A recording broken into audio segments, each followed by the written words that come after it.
Јован 3:16, добро.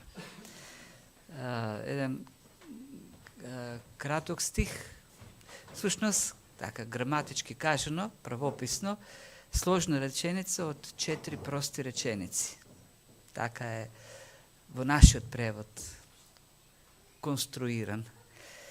Но во секој случај е мисла или реченица со неколку зборчиња во кои што се содржани цел океан од идеи, значења за нас. И тоа е мајсторијата на говорењето, на говорништвото. Со неколку збора да се кажат многу работи.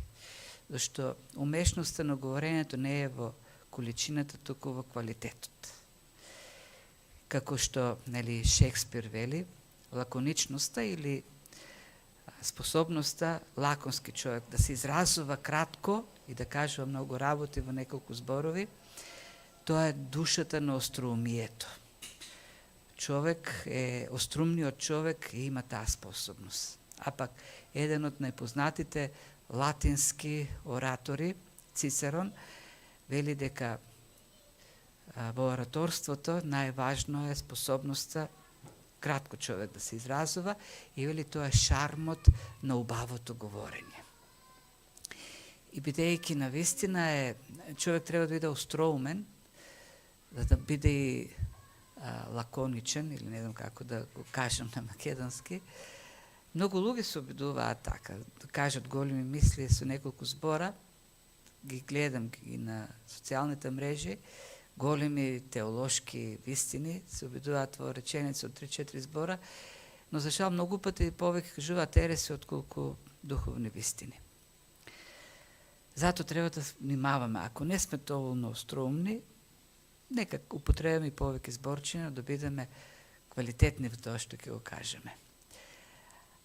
А едно од најлаконските изјави, позната во историјата, е изјавата на Федипит, или оној трчач, гласник. Во древност имало гласници, кои во исто време биле и тркачи, слични на денешните кенијски атлетичари, оние што трчат на долги патеки.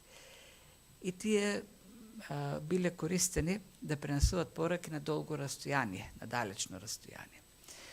Федипит бил пратен за време на персиските војни, тоа некада почетокот на 5 век, кога Персија е во замав, го освоиле веќе целиот близок исток и тргнуваат на запад кон Европа и клучните битки ги водат елините.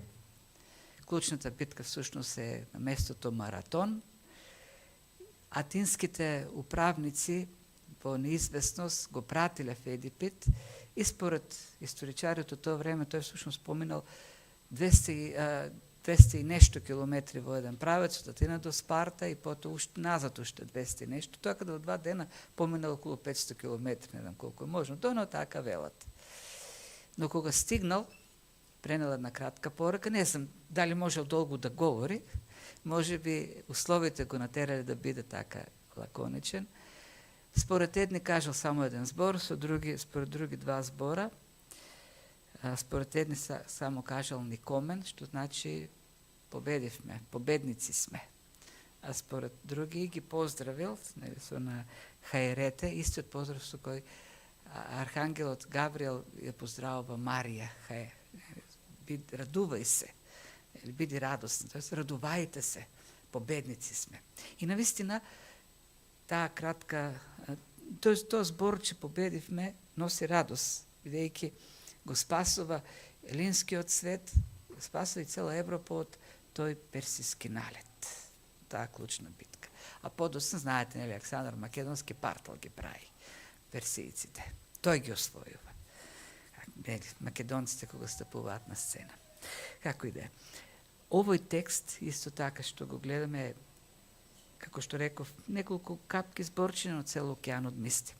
И содржи истата, како и истата содржина, истата смисла, како и кај Федипит. Радувајте се. Радувајте се зашто сме победници. Зашто Бог толку го возлюби светот, што го даде својот еднороден син, да секој што верува во него да не загине, да има вечен живот. Нашиот судија всушност се бореше за нас. Извојува победа, во него сме победници. Победивме. Смртта нема веќе на нас власт. Гревот нема власт на нас. Не тежи над нас Божјата казна. Имаме вечен живот. Пораката овдека е порака за победа, која треба да донесе радост. Радувајте се, победивме. Клучната битка е извојувана за нас. Во Христос, победникот, имаме победа. Сите сме победници.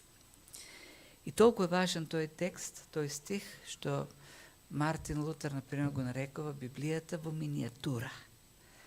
А па некои го нарекуваат Златното Евангелие, Евангелие во минијатура,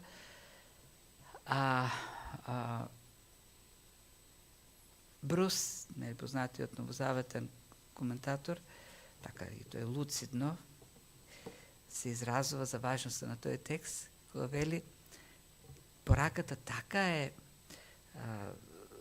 содржински представена, што повеќе луѓе во светот поверувале преку овој стих, отколку преку сите други стихови во Библијата заедно.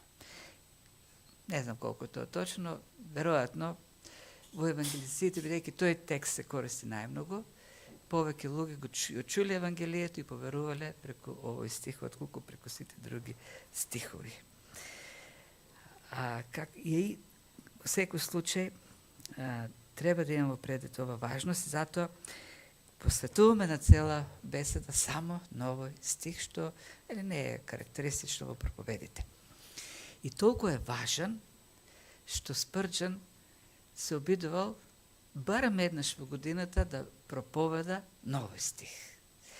И кога проповедал, обично проповедал иста проповед. Тоест, некаде 50 на пати проповедал новој стих, има 50 исти проповеди кажено. И они што го следали неговиот проповеднички живот, знаеле да напишат коментар.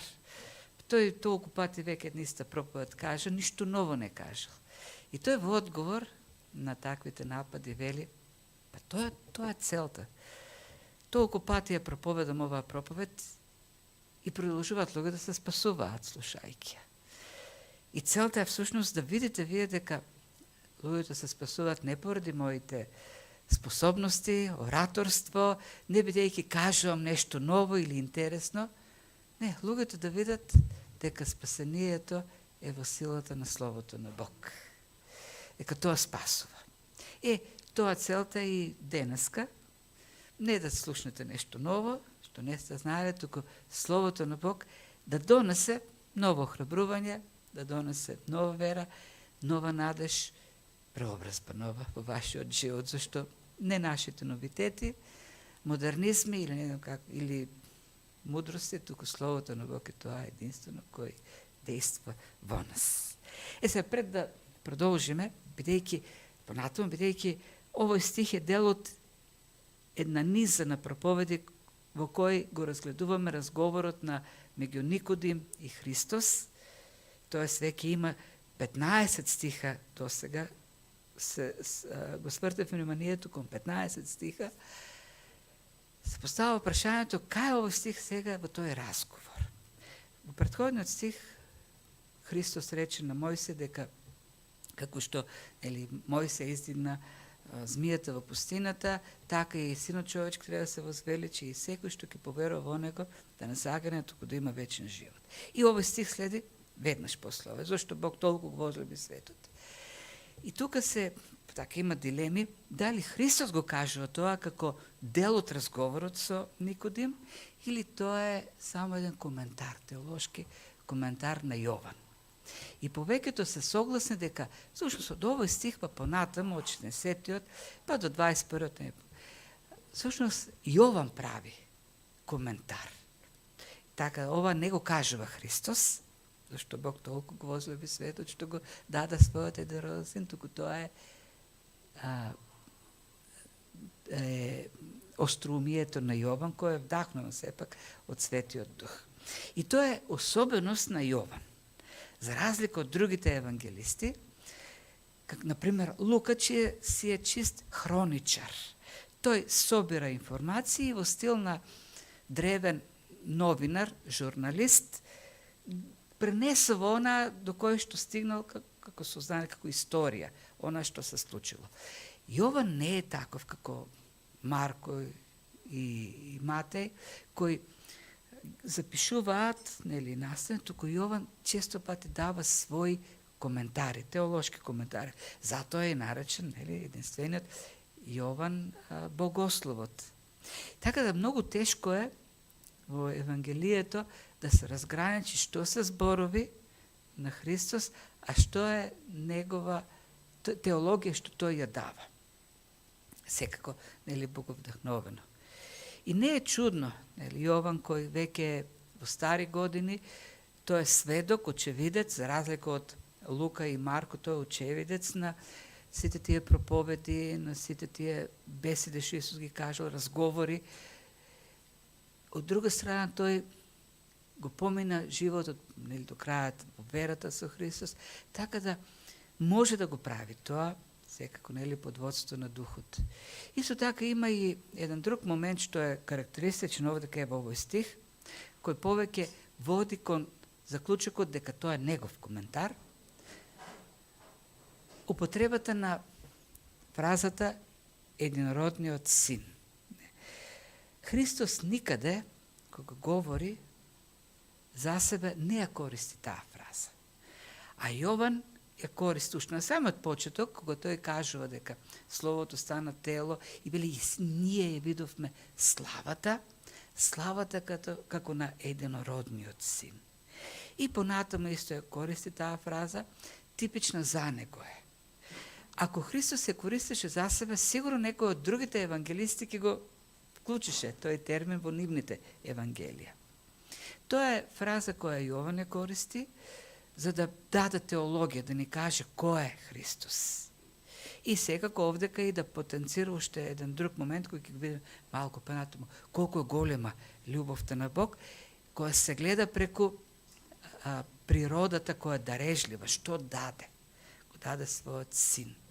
И тоа не бил кој единствениот син сти го даде. Ако е. И на крајот на краиштата, од тука натаму, нели, не од 11 стих, не присуствува никаде Никодим во разговорот, посебно веќе го нема во продолжение, што е уште еден аргумент дека тоа е коментар на Јован и граматиката која тој ја користи, посебно во следните стихови 17-18, пишувањата на Јован се во такво време, како да има некаква временска дистанца, како да не е тоа директен пренос од разговорот меѓу Никодим и Христос. Например, во 19 си каже, а овој суд е затоа што светлината дојде и тука времето е минато време. Дојде светлината, но луѓето повеќе тогаш велија засакаа темнината отколку светлината. Ако Јован пишуваше конверзација меѓу двајца, сето тоа ќе беше во сегашно време. Како што, нели, до 10 стих е во сегашно време, сето тоа. Тоест до 14. Веќе од 15 стих глаголското време минато. Тоест Јован вели, тој дојде светлината. И луѓето го видоа, но не го сака. Не го засака, зашто темнината повеќе сака. Како и да е, голем е стихот, многу е важен. И на крајот на краишта Бог не го дава во неколку зборчиња, цел океан од идеи. Неколку работи овдека, во тие 4 прости реченици, неколку важни идеи. Прво, таа големина на Божјата љубов, која ќе видиме не е толку во количество. Субјектот, и тоа врската меѓу големината и субјектот. Субјектот ни ја покажува големината на Божјата љубов,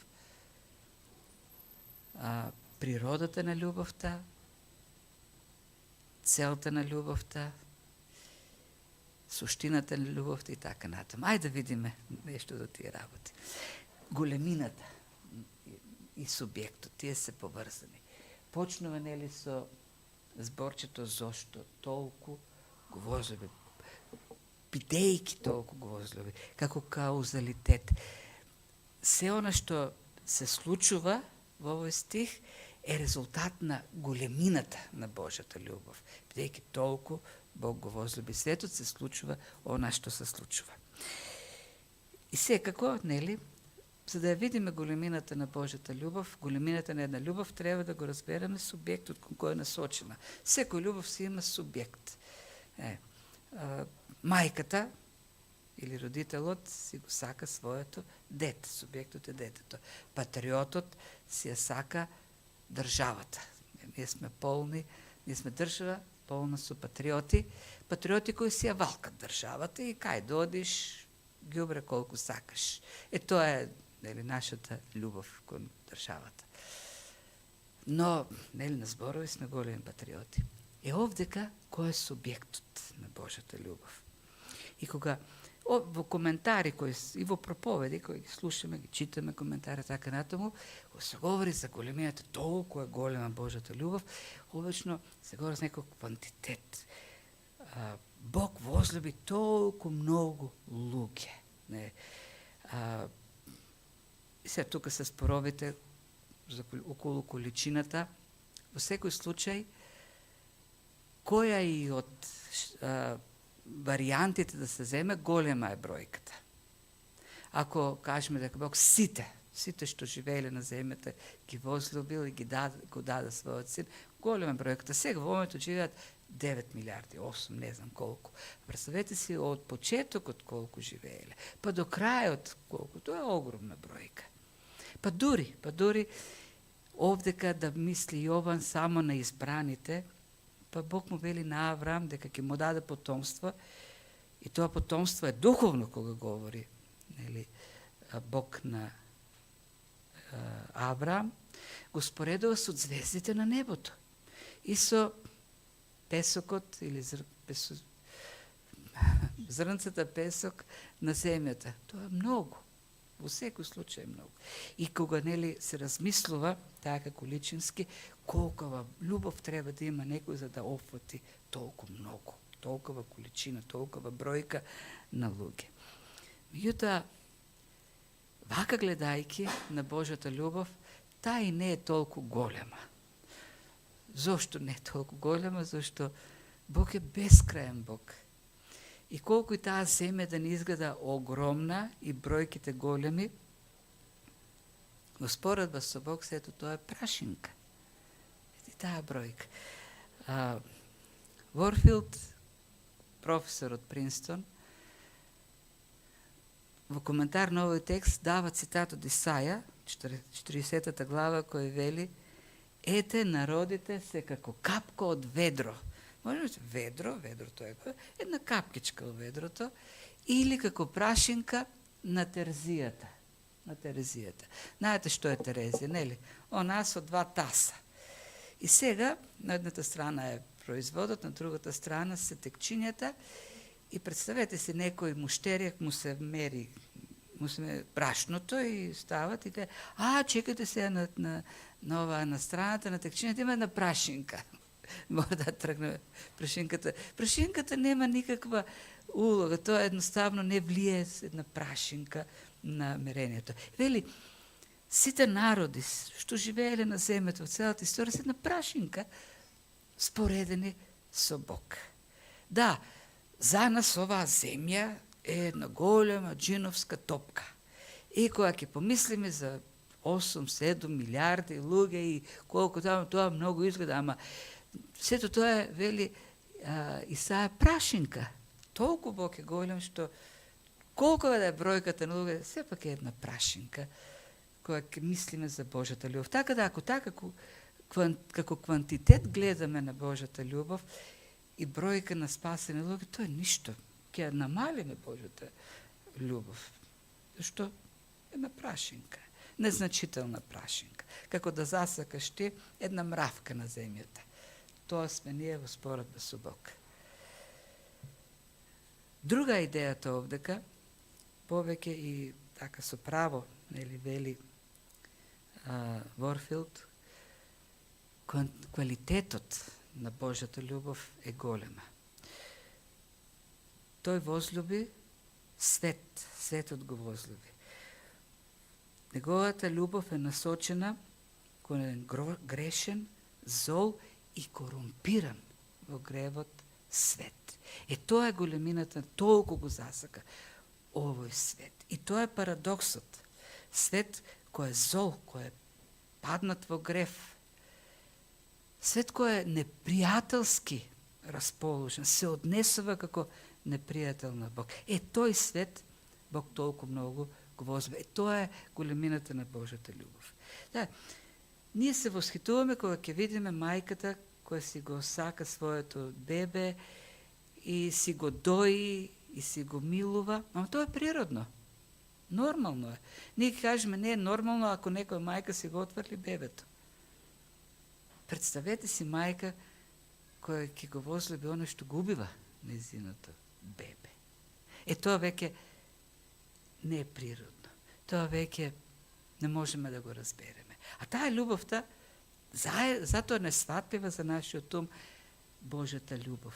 Бидејќи таа е насочена кон противникот, неговиот непријател. Ми што направија луѓето? Што направи светот со неговиот син? Го уби. И тоа единствениот син, додава овдека Бог. Единородниот син беше даден. Единствениот син. Се земе само малку.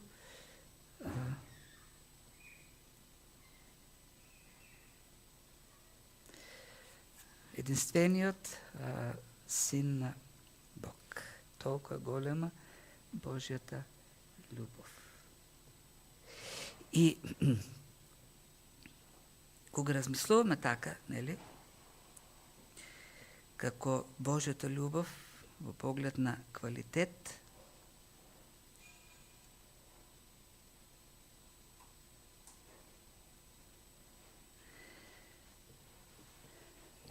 таа е голема бидејќи не е возлюбил толку голем свет, туку зол свет. Свет кој не го сака Бог. Е непријателство на Бог. Бог го возлюби корумпираниот во грев свет. И тоа е една од идеите, затоа повеќе говориме за зборчето свет или космос, понатаму во следните стихови, следниот пат, има повеќе значења од страна на Јован и во стиховите што следат 35 стиха има неколку употреби всушност, неколку значења на зборот свет. Но тоа е она основно значење и тоа е основниот контекст што Јован го има во предвид кога го користи зборчето космос.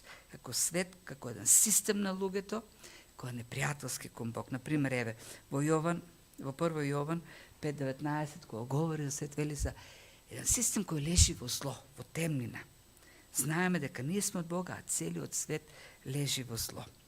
Или пак во следните стихови ќе го даде тој контраст или тој парадокс, го прати својот син не за да го суди, како што заслужуваше светот, туку да биде светот спасен преку него. Тоа е суштината, тоа е природата, тоа е големината на Божјата љубов. И секако, кога говори за свет, бидејќи овдека контекстот пак е и овие размислување на Јован, ако се негови, нели, произлегуваат од разговорот меѓу Христос и Никодим. Христос разговара со човек кој верува дека само еден народ е спасен, дека само еврејскиот народ е спасен.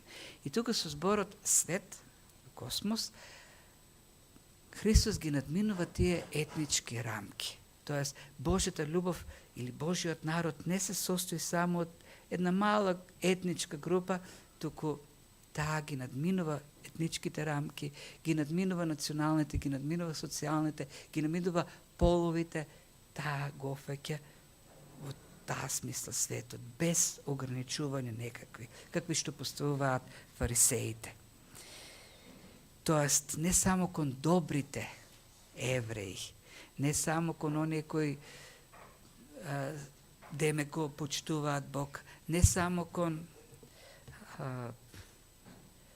послушните, туку кон оние кои што се западнати во зло, зашто целото човештво е западнато во зло.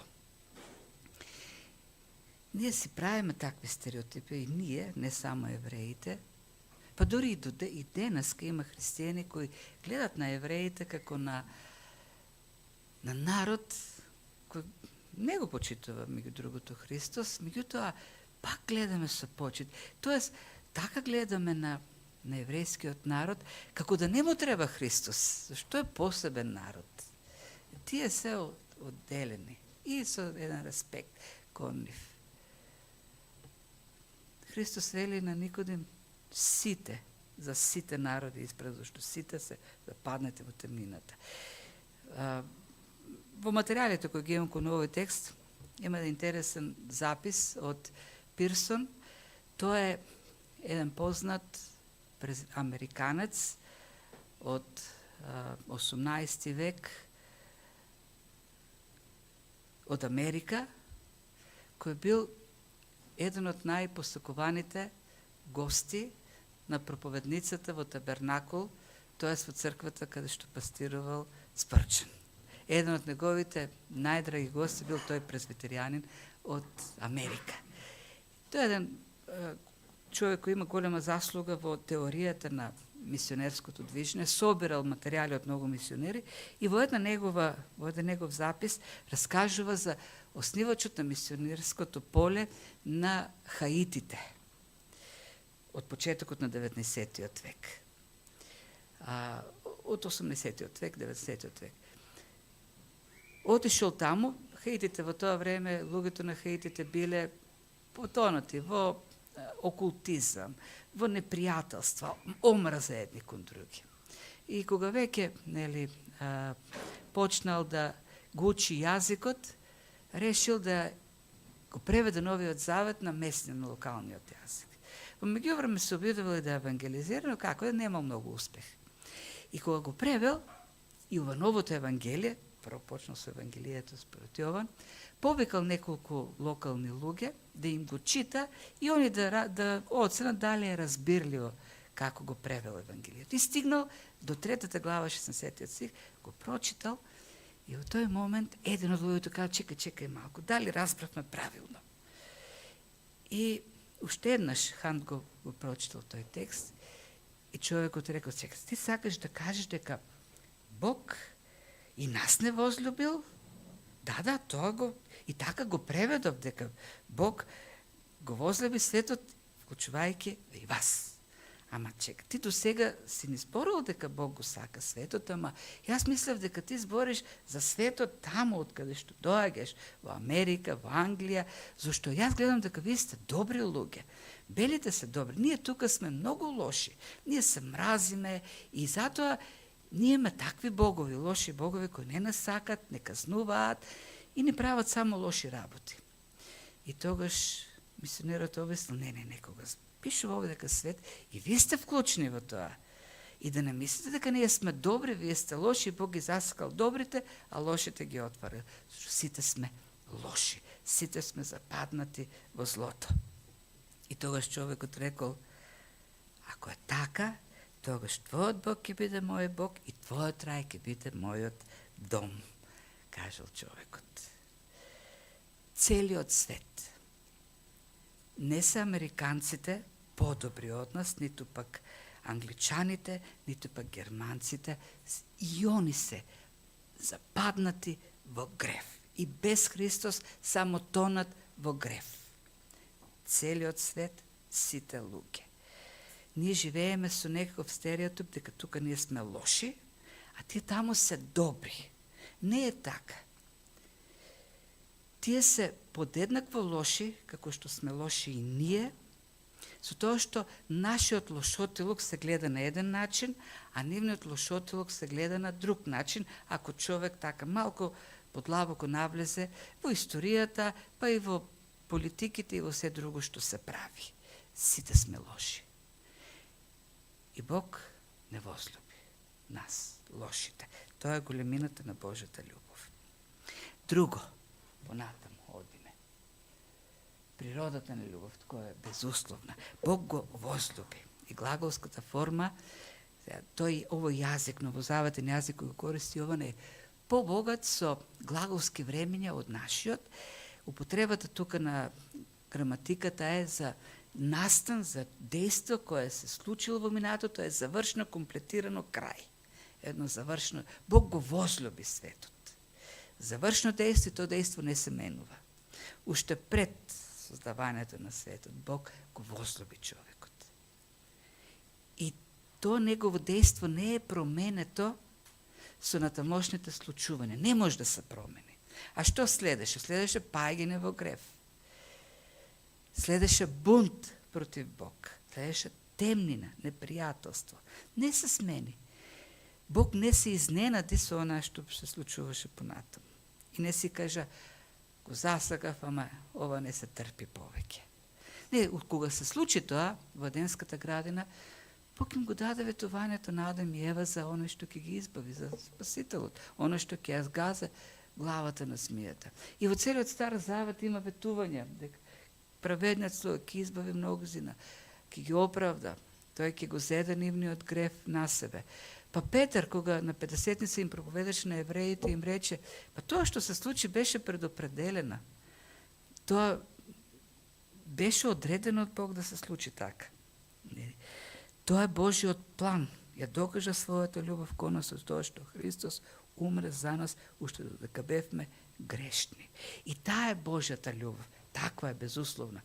Кога Бог погледна кон човештвото, минатото, од вечноста, тој таму не виде добри луѓе,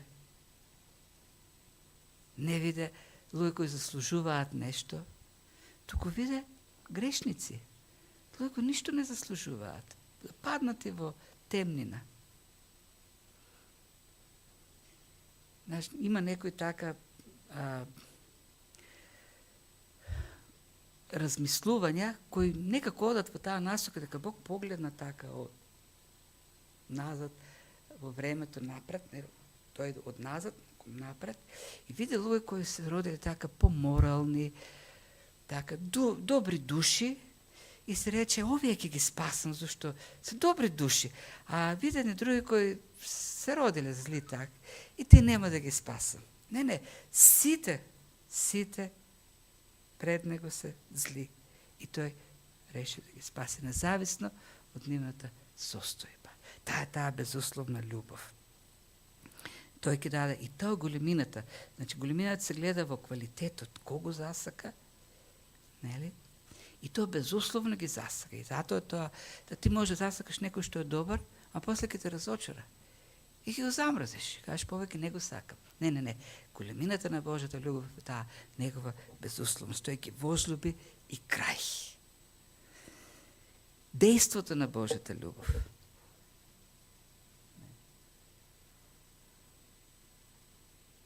Го даде својот единороден син. Знаете, една љубов се гледа во незиното дејство. Не можеш да кажеш дека љубиш некого, а при тоа му правиш зло. Како ќе ја покажеш својата љубов, ако не со вистинското дејство на љубов? А љубовта во суштина е давање. Пожртвувано давање.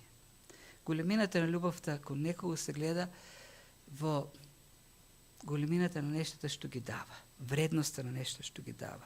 Оно што најмногу љуби некого се дава целосно себе си за тој. И тоа е големината на Божјата љубов. Што направи Бог? Толку многу го засака светот. Што еднаш кога реши да се прави така чистка на небото и отвори еден плакар и таму внатре еден стуткан, ѓавол, мизерен и си рече, ова ми пречи овдека, ми зафаќа место, ми прави проблеми, ај ќе го дадам на луѓето, се лоши, ај ќе го распнат на крстот, ќе се задоволат лошотијата и јас ќе се ослободам. Не направи така Бог. Ние правиме така.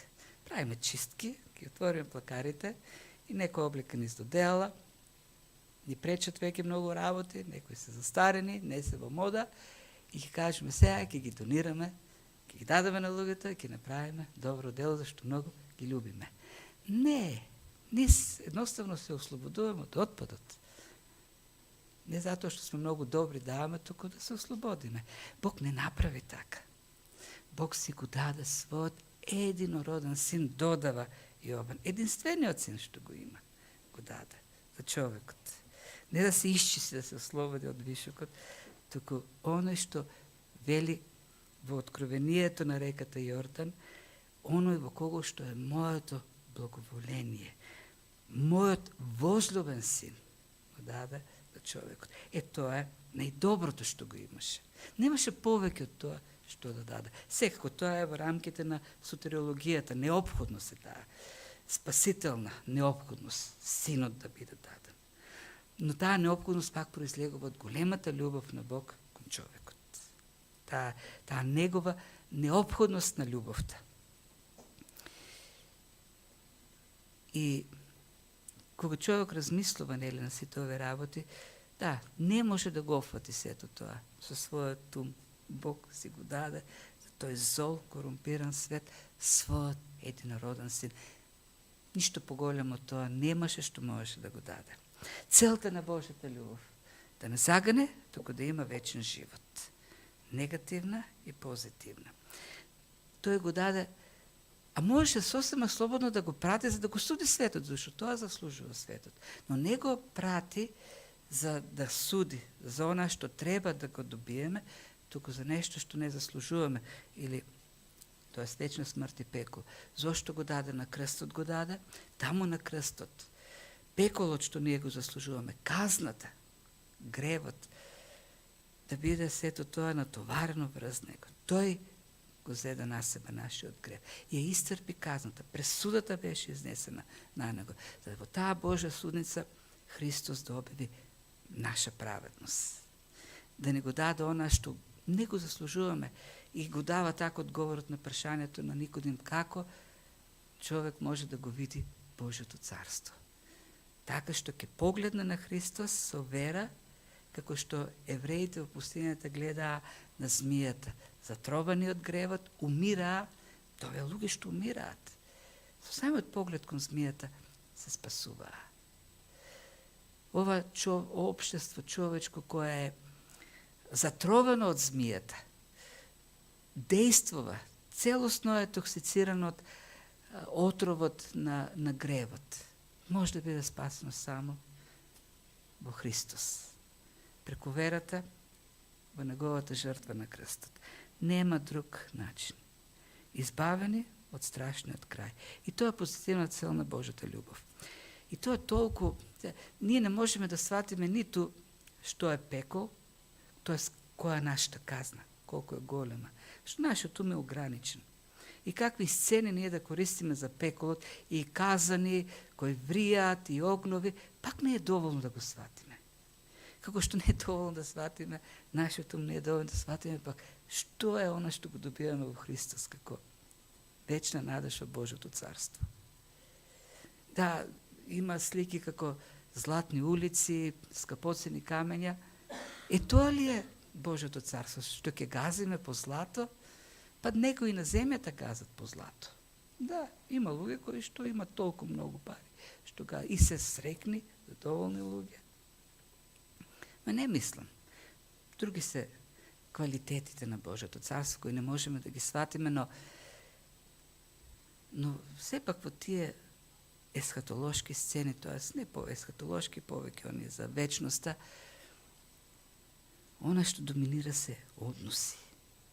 Нема да има солзи. Во Откровение 2 пати пишува дека нашите солзи ќе бидат избришани. Нема да има маки. Нема да има разделба. Нема да има страдања. Има квалитет на живот. И тоа посебно во општението. Пред се, секако, општението со Христос. Ке го запознаваме Бог, се повеќе. Но знаете што? Ке бидеме таму заедно, во една близина. Светиите.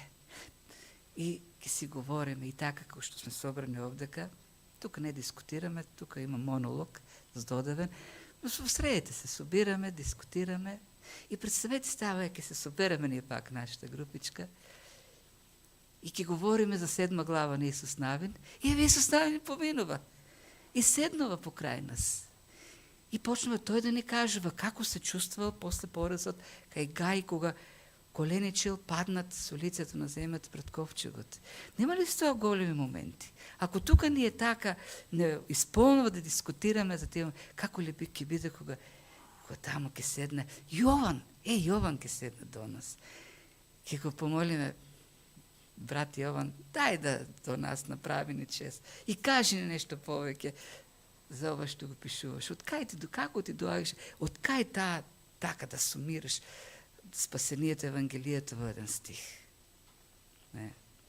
Калвин ќе го викнеме, дојди тука во нашето друштво, да ни каже, да поразговараме со тебе. Тоа се навистина големи моменти. Тоа се славни. Јас ќе го барам Лутер да го најдам. Тоа ми е едно од првите нешта што сум ги ставил до небото. Не толку за теологија. Тоа е бурен човек, навистина. Огром. Тоа да застанеш пред такви институции, како папската власт. И да ги кажеш тие смели работи. Баш би сакал, би ми било чест да разговарам со него. Да, тоа се голем. Па, што да кажеме за нашите блиски, кои се упокоени во Христос? Тој ни го даде својот син за тие големи работи. Тоа е големината на Божјата љубов. Во субјектот, каков субјект тој засака. И што даде за тој субјект, со каква цел. А сосема слободно можеше да не прати во пеклот. Да не го прати судијата, да не оседи да не прати во пеклот. Што и да значи? Но тој дојде да умре за нас, за да не спасе, да не го даде такво небо, таква вечност. Секој што ќе поверува. Ево тоа што ќе... Знаете, верата содржи знаење. Верата доаѓа од Словото. Треба човек да го познава тоа Слово. Дека Христос дојде со толку голема љубов да не спаси. Тоа е истрпи казната на наше место, да бидеме ние дел од вечното царство, да има вечен живот. И тоа знаење се прима со вера, спасителна вера. Понатаму ќе се открија, и тука не е случайно, Јован користи, ќе кажем следниот пат, падажни форми кои се нетипични. Например, падежите немаат предлози, меѓутоа тој користи падежни форми со предлози, за да засили што значи човек да верува, доверието како, доверливоста во каква степен треба да биде. И тоа е спасителната вера во Христос. Тој и само тој. Целосна доверба. А некој човек, верник, се разболел од тешка болест, го хоспитализирале и таму си го говорил за спасителна вера и сепак во такви ситуации кога ти си тешко болен, ја кажеш твојата надеж и некој од докторите станал љубопитен, еднаш отишол го прашал: ти споруваш за Христос, јас знам многу за тие работи, верувам дека тој бил на земјата и така натаму, спасителна вера, тоа ме копка, спасителната вера, што е? И човекот му рекол: што е спасителна вера? Јас се разболев. Тешко се разболев. Ме донесе овде, чув дека ти си бил многу добар доктор, најдобар, и сега ми даваш лекови, инфузии, ме лекуваш. Јас цело сум се доверил. Ти го дадов целиот живот во твоите раце. Зошто верувам дека јас самиот не можам ништо. Тоа е да се довериш за твојот вечен живот во Христос. Целосно во него. Се што кажал Христос, се што бара од тебе, тоа е спасението. Целосно, единствено Христос и ништо друго, ништо повеќе. Никакви дела, никакви способности човечки, никакви заслуги, единствено Христос, целосна доверба во него. Тоа е верата. Целосна доверба во тие ветувања. И знаете што, тука, предпоставам се да сте поверувале, меѓутоа, може некој ке слуша ова проповед на интернет. Има луѓе кои велат, ти треба да имаш силна вера за да поверуваш. И јас не разберам што е тоа силна вера човек треба да има за да биде спасен. И пак ми доаѓа на ум пустината во Израел. Луѓето искасани од отров, умираат, немокни. И требаше тие слаби погледи, безживотни да ги свртат кон змијата, да бидат спасени. Ефикасноста или големината на верата е во квалитетот, не во количината. Така е поставена. Целосна доверба, единствено во Христос. Таму треба да биде посадена верата. Имало ги. Ама ти ако така не е много голема верата, кога ќе поверуваш, ти нема да искусиш, нема да се трес да уземат, па огин нема во тебе да се запали, па да те крене Светиот Дух, па ќе почнеш да леташ. Не. Твоята вера треба да биде поставена во Христос. И тамо во Христос, таа ќе јакне, ќе расте, ќе станува голема вера. Зашто не е од нас, од Него. Тој ја прави таа вера да биде голема. Тој ги дава необходните нешта. Со довербата во Него таа да расте. И така, Божјата љубов е голема. Затоа Бог го возлюби светот до таа мера, бидејќи Бог е голем. Тој е засега еден свет во темнина и го даде најголемото што го имаше, најскапоценното што го имаш. За која цел? Да бидеме во Божјото царство. И тоа носи една надеж, вечна надеж. Живееме во време во кое се нудат многу услуги. Услуги, на секој постојано. Одиш, си купуваш уред, телефон си купуваш и сега за тој телефон треба да си имаш картичка, ќе си ставиш картичка, ќе ти дадат картичка и секој месец ќе ти стига предупредување, така треба да ја надополнуваш таа картичка. И ќе ја надополниш, ќе си платиш и после месец гледаш дека тоа пак поминало.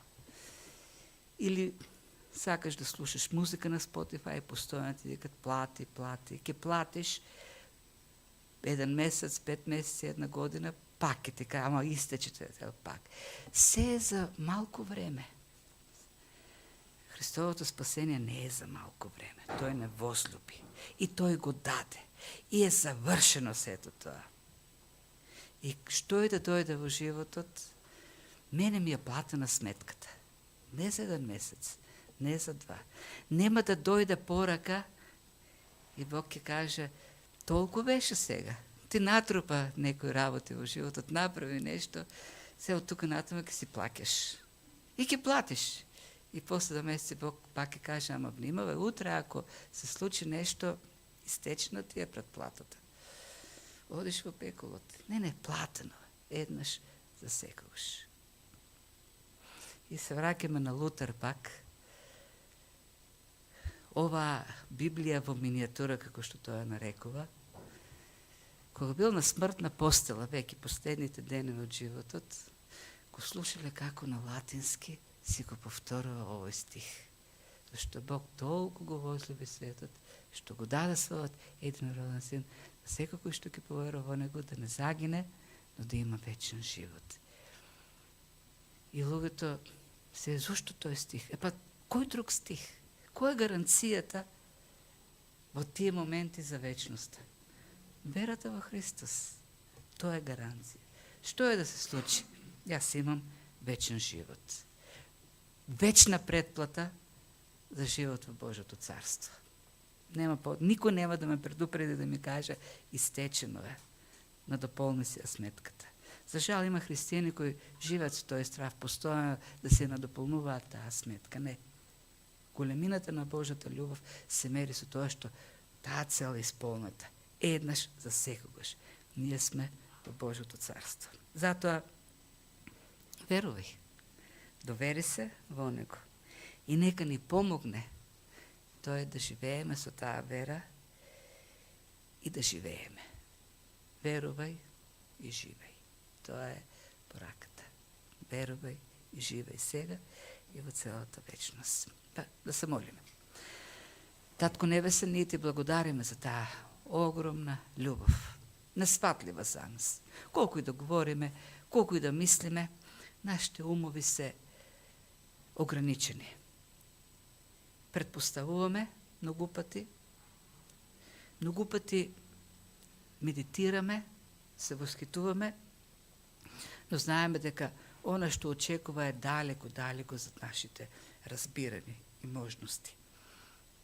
Но Твојот Дух во нас, кој е жив, активен, кој потврдува, кој сведочи, не восхитува и ни ги отвара нашите очи. Ние се молиме уште повеќе, секојдневно Ти, Господи, да ги зголемуваш тие духовни капацитети во нас, за да се зголемува таа благодарност за Твоята невероятна љубов во нашите срце, за да живееме еден живот кој е посветен на Тебе во вистинска дарежливост. Да ги предаваме нашите животи на Тебе.